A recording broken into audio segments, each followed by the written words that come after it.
নমস্কার। উপস্থিত সকল গুণীজনকে আমাদের পক্ষ থেকে জানাই শুভ নববর্ষের এবং শুভ অক্ষয় তৃতীয়ার আন্তরিক প্রীতি, শুভেচ্ছা ও ভালোবাসা। আজকের নাটক দুরন্ত বসন্ত। কলমে গৌরী সেন, স্বরাঙ্গনে কর্তার ভূমিকায় প্রতাপাদিত্য চক্রবর্তী, গিন্নির ভূমিকায় গৌরী সেন, নির্দেশনা প্রতাপাদিত্য চক্রবর্তী।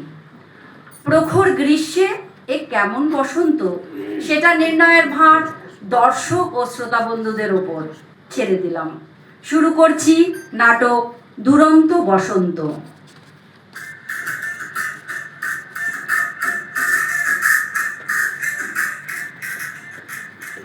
গিন্নি, ও গিন্নি, এই শুনছো? কোথায় গেলে? কি হলো কি? এত হেরে গলায় চেঁচাচ্ছ কেন? আরে চেঁচাই কি আর সাধে? কোনো দিকে তো তোমার হুঁশ নেই। সব তো আমাকেই করতে হয়, আর আমাকেই নজর দিতে হয়। কত আমার নজর দেওয়ার লোক রে, খেয়ে দে কাজ নেই, সারাদিন তার দিকে নজর দিতে দিতে আমার চোখের মনি ঠিক রে বেরোবার জোগাড় আমার দিকে নজর দিচ্ছে। তা আমি নজর দিই না তো কে নজর দেয় শুনি?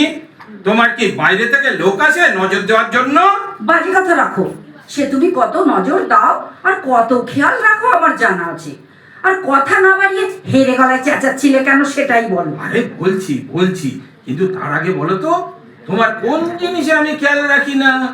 সেই বিয়ের পর দিন থেকে, যেদিন আমি বউ ভাতে তোমার দায়িত্ব নিলাম, সেদিন থেকেই তো তোমার ভাত কাপড়ের সঙ্গে সঙ্গে সাজসজ্জা, সিনেমা থিয়েটার, নানা আবদার, এটা ওটার বায়না। কে বেশি কে কম তোমার দিকে চায় না।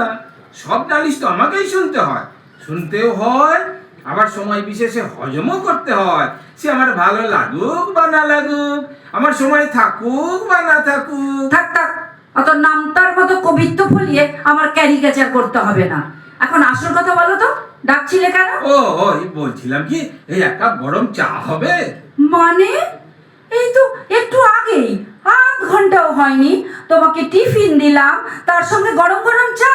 এই আধ ঘন্টা মানে জানো? হ্যাঁ, আধ ঘন্টা মানে 30 মিনিট, মানে 30 ইন্টু 60, মানে কত হলো? 1800 সেকেন্ড। সে তো অনেকক্ষণ হয়ে গেছে। দাও আর এক কাপ চা দাও। হবে না। হবে না মানে? হবে না মানে আরেক কাপ চা করা যাবে না। কেন জানতে পারি? সারাদিন খবর চালিয়ে বসে থাকো, আর এই খবরটা জানো না, গ্যাস সিলিন্ডার বাজারে পাওয়া যাচ্ছে না। তাহলে উপায়? উপায় একটাই, কৃচ্ছ সাধন। মানে খুব সহজ, বিলাসিতা ত্যাগ করতে হবে, সংযমী জীবন যাপন করতে হবে। তা অন্নপূর্ণার ভান্ডারে দুবেলা ডাল ভাতটুকু জুটবে তো, নাকি সেটাও অনিশ্চয়তার অন্ধকারে? চেষ্টা করা হবে। করলেই ভালো।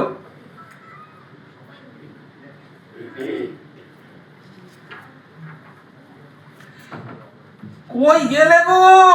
উফ, আরে ধরো বাজারের ব্যাগটা ধরো। উফ, কই বাপরে বাপ। দাও দেখি। উফ, এই মাস শেষ হতেই না গরমে একদম টেকা যাচ্ছে না। দাও পাখাটা একটু চালিয়ে দাও, আর এক গ্লাস ঠান্ডা জল দাও। উফ, বাপরে বাপ। তুমি তাড়াতাড়ি তুমি পাখার তলায় গিয়ে একটু বসো, আমি দিচ্ছি হাত খালি হলে। দেখি কি আনলে। হ্যাঁ, এই শুধু আলু আর পেঁয়াজ কাটা নিয়ে এসেছো, কোনো সবজি দেখছি না তো। আর মাছ কই? আরে কোনো জিনিসে হাত ঠেকানো যাচ্ছে না, যা দাম বেড়েছে। ওই আলু দিয়ে যা পারো করো, বাজারে ওই পেয়েছি। কিন্তু তোমাকে যে আমি গার্নিয়ারের হেয়ার কালার আনতে বলেছিলাম, সেটা কই? আর শ্যাম্পু, সেটাও তো দেখছি না। এই দেখো, তোমাকে আমি লিস্ট লিখে দিলাম, তাও তুমি ভুলে গেলে আনতে। নীরেনের দোকানের পাশ থেকেই তো আসলে, তখন তো জিনিসগুলো নিয়ে নিতে পারতে। এখন আমি চুলে রং করব কি করে? চুলগুলো একদম সাদা হয়ে গেছে, বেশিরভাগ চুল তো পেকেই গেছে, এখন কেমন বুড়ি লাগছে। হ্যাঁ, বুড়ি লাগছে। বুড়িকে বুড়ি লাগবে না তো কি ছুরি লাগবে নাকি? আর বয়স হলে তো চুল পাকবেই, ওটা বয়সের ধর্ম। ওটা বয়সের ধর্ম? আমার জানা আছে তোমার কর্ম। তা বলে আমি ওই পাকা চুল নিয়ে ঘুরে বেড়াবো? বোসগিন্নি, ঘোষগিন্নি, দত্তগিন্নি সবার থেকে আমি বয়সে ছোট। ওরা সবাই রং করা চুলে কচি সেজে ঘুরে বেড়াবে, আর আমি আমি ওদের সামনে সাদা চুল নিয়ে বুড়ি সেজে থাকবো বলছো? আরে আরে, বিষয়টা অন্যভাবে ভাবো গিন্নি। তুমি ওদের চেয়ে ছোট হয়েও যদি বেশ বড় মুরব্বি মুরব্বি ভাব নিয়ে ছড়ি ঘোরাও, সেও তো খুব ভালো হবে নাকি? কদিন আগেই তো বলছিলে মুখুজ্জে গিন্নি নাকি তোমায় কি সব বলছিল। তুমি কিচ্ছু জানো না। যখনকার কথা তখন তোমার জন্মই হয়নি, বাড়ি এসে তো আগে গজগজ করে আমাকে বলছিলে। তাই বলছি, সবাইকে এক ঢিলেই ঢিট করা যাবে। এছাড়া বাসে ট্রেনে যেখানেই যাও, সিনিয়র সিটিজেনের সিটটাও অবলীলায় দখল করতে পারবে। তাছাড়া এই মুহূর্তে আরো একটা সুবিধা আছে। ওইসব করে কি হবে শুনে? আসল জায়গায় তো ফাঁকা। আসল জায়গা? সেটা আবার কি? কেন জানো না? ব্যাংকে গেলে কি আমার পাকা চুল দেখে সিনিয়র সিটিজেন ভেবে 2 পয়সা সুদ বেশি দেবে? হ্যাঁ, সেখানে তো কাগজই সব কথা বলবে। মান খুইয়ে কি আর আমি বেশি ধন পাবো? ও বাবা, চুল রং না করলে যে মান খোয়া যায় সেটা তো জানতাম না। আমি জানি তো, আমি কিছু আনতে বললেই তুমি ভুলে যাও আর 14 রকম বাহানা দাও। আমার কপালে দুর্গতি না থাকলে কি আর তোমার সঙ্গে গাঁট ছড়া বাঁধে?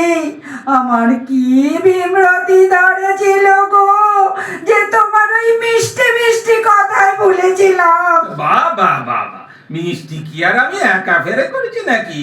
তুমি মধুর হাড়ি নিয়ে হাস্যে লাস্যে ভরাওনি? তখন কি আর জানতাম ওই সলাজ চাহনি মৃদু ভাসিনী একদিন রণরঙ্গিনী হয়ে কথায় কথায় আমার ওপর মিসাইল ছাড়বে? সেটা কি কেউ আগে থেকে বুঝতে পারে? ও, আমি রণরঙ্গিনী? আমি তোমার উপর কথায় কথায় মিসাইল ছাড়ি? আরে আরে আরে আরে, করো কি করো কি? আমি তো মজা করে বলছিলাম। এই কাঁদে না লক্ষ্মীটি, আমার প্রাণের ফুল কুড়ি, বয়স বেড়ে হচ্ছে যতই বুড়ি। ছাড়ো ছাড়ো ছাড়ো বলছি।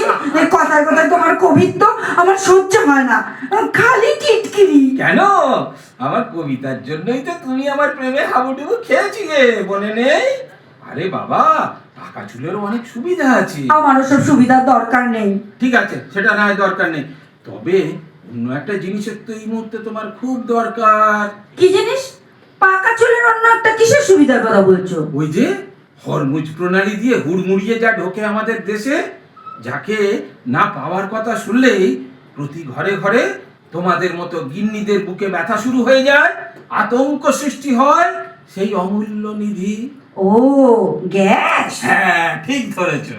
হ্যাঁ, সেটা খালি ঘরে ঘরে গিন্নিদের লাগে, তাই না? তোমাদের লাগে না? ওটা না পেলে যে উদরপূর্তি বন্ধ হয়ে যাবে, সে খেয়াল আছে?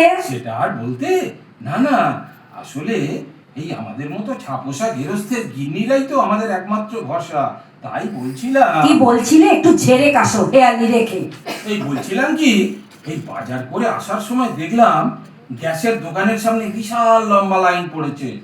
সঙ্গে আবার এই সামনে ইলেকশন, ওইদিকে আমেরিকা ইরানে মিসাইল ফেলছে, এদিকে আমাদের সিস্টেমে কোথায় কোথায় ফাঁক ফোকর, এইসব নিয়ে বিস্তর গবেষণা চলছে। মুহুর্মুহু বিকট তর্কে রাস্তা সরগরম। তখন অন্যদিকে তাকিয়ে দেখি ফাঁকা সিলিন্ডারগুলো একে অপরের গায়ে পড়ে গুঁতোগুতি করছে আর ঢলাঢলি করছে, যেন মনে হচ্ছে সুযোগ পেয়ে ওরা রাসলীলায় মেতে উঠেছে। কেউ চকচকে চেহারার নবীন যুবক, কেউ জংধারা তবড়ানো গালের বুড়ো, কারুর গায়ে চক দিয়ে সংখ্যার আলপনা, যেন বিয়ে করার সময় বরের টোপর পড়াটাই খালি বাকি। কেউ আবার পেটো মারা ওই হাড় কাটা গলি পাঁচুর মতো দেখতে। তা গ্যাসের দোকানে লাইন দেখে খালি কাব্যিক চিন্তায় তোমার মাথায় এলো, না অন্য কিছুও মাথায় এসেছে? হ্যাঁ, তার আসবে না, বলো কি? সঙ্গগুণ বলে তো একটা কথা আছে না? তোমার সঙ্গে এত বছর কাটিয়ে এইটুকুও হবে না। তা সেটা কি এবার বলে ফেলা হোক? আরে বলছি বলছি, আরে আমাদের তো একটা সিলিন্ডার খালি, অন্যটাও প্রায় শেষ হতে চললো, তাই আমাদেরও গ্যাসের দোকানে লাইন দিতে হবে।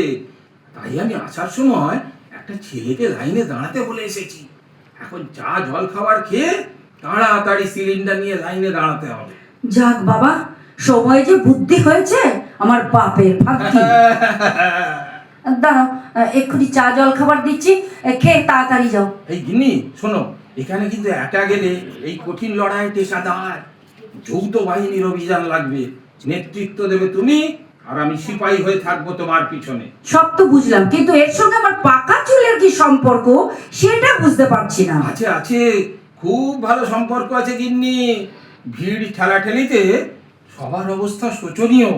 দেখলাম ভিড়ে ঠাসা লাইনের পাশে অন্য একটা ছোট্ট লাইনে বয়স্কদের দাঁড় করিয়েছে, আর তাদের একটু তাড়াতাড়ি ছেড়েও দিচ্ছে।